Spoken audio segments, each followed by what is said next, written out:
எனக்கு Benz twin craft பிடிக்கும், ராஜ்குமார் பிடிக்கும், அப்புறம் சௌந்தர்யா வித் வர்ஷினி பிடிக்கும், அம்மு டைம்ஸ் பிடிக்கும். இப்போ வர ப்ரீதா அக்காவுக்கு அந்த ஹல்தி ஃபங்க்ஷன் நடந்துருச்சு. நான் அவங்க எல்லாரோட சப்ஸ்கிரைபர். அப்புறம் பிடிக்கும் பென்ஸ் ட்வின் கிராஃப்ட் சொல்லிட்டேன்ல, பென்ஸ் ட்வின் கிராஃப்ட் அந்த மௌலி சசி சொல்லுவாங்க.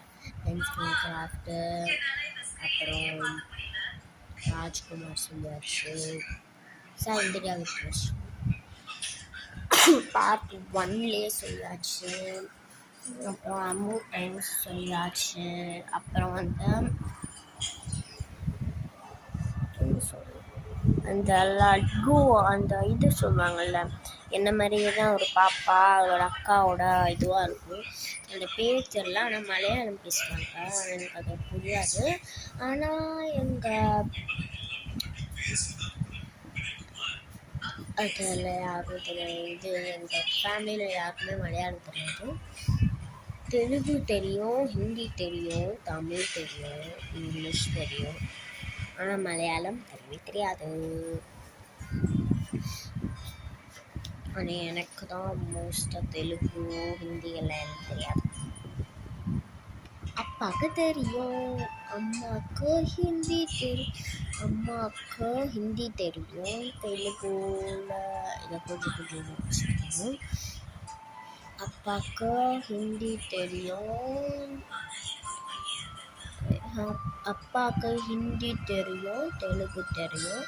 தம்பிக்கு ஹிந்தியும் தெரியாது. அன்னைக்கு ஏக் ஞாம் கியா ஹேன்னா, அது துமாரா நாம் கியா ஹேடான்னு நான் சொன்னேன். நான் மலையாளத்தில் அமைதியாக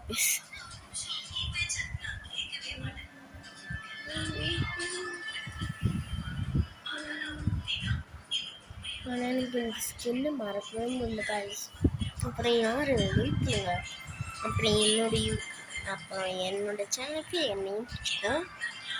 அப்புறம் என்ன மாயா அண்ட் ஆரியா டான்ஸ் ஆஃபீஷியல் இது. அப்புறம் என்ன மறந்துட்டேனே அவ்வளோதான்.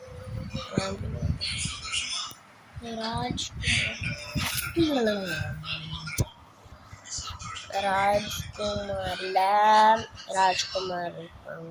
அதில் எனக்கு அந்த மோஸ்ட்டாக பிடிச்சது ராஜ்குமார். அதனால டெய்லியுமே பார்த்துட்டு இருப்பேன் நான் சில டைம்ஸ் வெறும் பென்ஸ் ட்வின் கிராஃப்ட் தான் பார்ப்பேன். Bye, have a good day. Part 2 part 3 பார்ப்போம். பாய்.